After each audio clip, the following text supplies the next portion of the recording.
Oh, Yeah, she said, but you know, it doesn't sound good naman for Luis. that he did it? Eh, they're not together na eh. Correct, that's what I'm saying. They're not together anymore. So bakit magpipresenta si Luis? Diba? Angel, if you're watching, my Because they item were is ready. together nung ginagawa ang Lobo. Ah, okay. Diba? All right. Okay. Okay, a blow-by-blow victory para sa Pilipinas.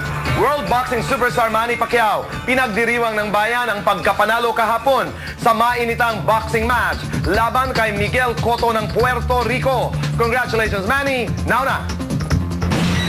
He claimed his victory blow by blow. Tagumpay ni Manny Pacquiao laban kay Miguel Cotto. Ipinagdiwang ng mga Pilipino. Tila tumigil ang oras kahapon nang ang lahat ng Pilipino mula sa iba't ibang bahagi ng mundo tubutok sa laban ni People's Champ Manny Pacquiao sa Puerto Rican na si Miguel Cotto. Kakaibang bilis at lakas ang ipinakita ni Pacman, kaya naman 2 beses niyang napabagsak si Cotto sa 3rd at 4th round. Umabot pa ng ilang round si Cotto. Sa 12th round ng laro, opisyal nang itinigil ang laban at tinanghal ng WBO welterweight champion si Pacman. Alam ko, 10 rounds pa lang, they're thinking that surrender na ba, i-stop na yung fight.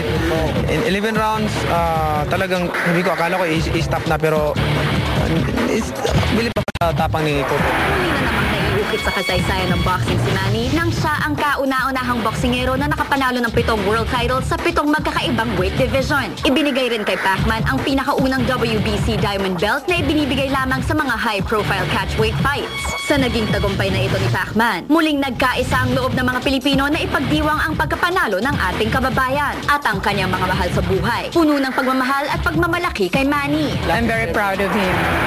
Parang hindi ko lubos maisip na ma-achieve niya hanggang 7 world titles, di ba? Parang hindi ka panipaniwala na binigay ng Diyos sa kanya. Congratulations sa Philippine Boxer! Ito, magaling ang Pilipino! Si Mami Janisha Pacquiao na sumama for the 2nd time sa Las Vegas na natili lang sa kanyang kwarto para ipagnovena ang kaligtasan at tagumpay ni Manny. Kasunod nito, isang hiling pa ang kanyang binitawan. Sobrang pag-abala ko sa kanya, pag-alala kung ganyan siya. Yun nga, gusto ko huminto na siya pag-boxing ngayon.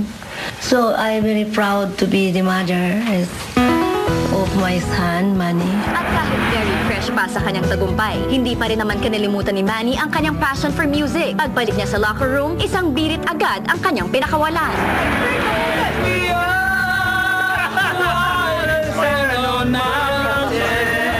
Samantala, isang Thanksgiving Mass naman ang inialay para sa naging tagumpay ni Pacman. Dito, nakabenda pa rin ang kamay at ulo ni Manny na tinanggalan ng namuong dugo sa kanyang tenga dahil sa laban. Sa kalagitnaan ng misa, sina Jinky at Mommy Janisha, hindi napigilan ang maging emosyonal. Nalungkot ako talaga nga na maraming pasa sa mukha niya, naawa ako.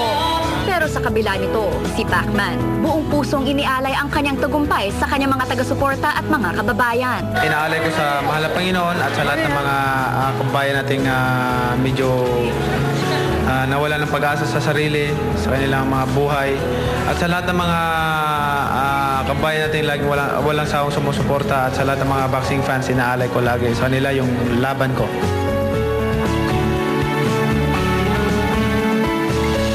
Congratulations, Manny. Pero it's a tough job, ha? So, Nanalo man si Manny Pacquiao, pero tama si Nanay Janisha. Yung makita lamang yung mga pasa at mga sugat sa mukha, nakakaya. yeah, and you can feel the pain kay I know. Jinky, di ba? Okay. Naku boy, we're so happy kasi our barkada, ang baby bunso ko, sasabak na very, very soon sa isang teleserye together with Stage Mommy. Pero eto naman ang tanong ng Stage Ninong Pilipinas. Ano naman kaya ang masasabi ni Daddy James niya?